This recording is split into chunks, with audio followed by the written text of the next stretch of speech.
Cenk Yaltırak, 3 Kasım 2020 tarihinde katıldığı televizyon programında sunucunun deprem erken uyarı sistemi ile ilgili sorusunu cevaplıyor.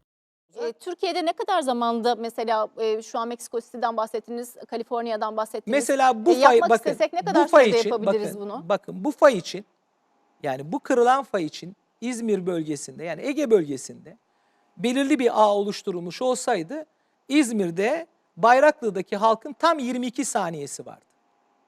Tam 22 saniyesi vardı. Peki bu iddia doğru mu?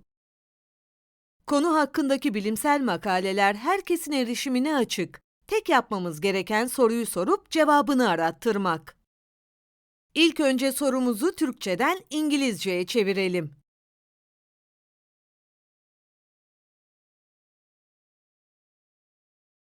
Sorunun cevabını bilimsel makale arama motoru Google Scholar'da arattıralım. Son 5 yılda yayınlanmış makaleleri seçelim. Science dergisinde 2018'de yayınlanan bu makalenin sonuç kısmına bakalım. Zayıf yer sarsıntıları örneğin %2G için bazı yerlerde 1 dakika ve üzeri uyarı süreleri mümkün olabilir. Ancak kuvvetli yer sarsıntıları örneğin %20G için erken uyarı süresi kısadır. 10 saniyeden az. Hasar yapıcı yer sarsıntıları için uzun uyarı süreleri vermek mümkün değildir. Çünkü kuvvetli yer sarsıntıları sadece kırığa yakın, deprem kaynağı ve kullanıcı arasındaki dalga yayılım zamanının az olduğu alanlarda meydana gelir. Demek ki uyarı süresi sarsıntının şiddetine göre değişiyor. Makaledeki şekil 4'te de bunu görüyoruz. Yer hareketinin kullanıcıya S dalgası ile geldiği varsayılarak farklı eşik değerleri ve merkez üssü uzaklıkları için elde edilen erken uyarı süreleri. İzmir'in deprem merkez üssüne uzaklığını Google Maps'ten ölçelim.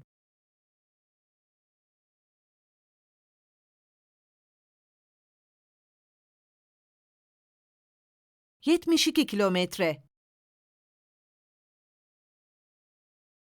Peki İzmir'deki tahmini yer ivmesi ne kadardı? Amerikan Jeoloji Enstitüsü'nün sayfasından bakalım.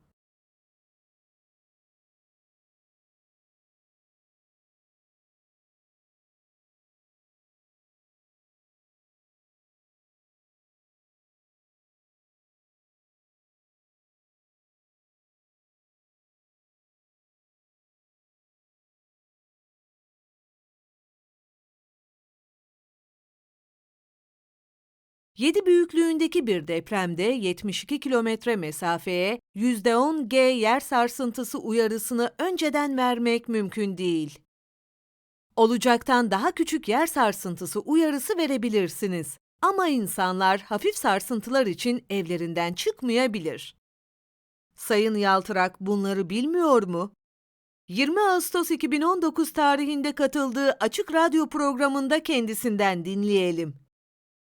Erken uyarı bizim için çok erken bir uyarı değil. Olmadan hemen önce evdeki kedi bile o kadar uyarabilir sizi yani. Evet. Yani onun için erken uyarı erken uyarmıyor yani. Hemen önce tehlikeli işleri engelliyor yani deprem sensörü.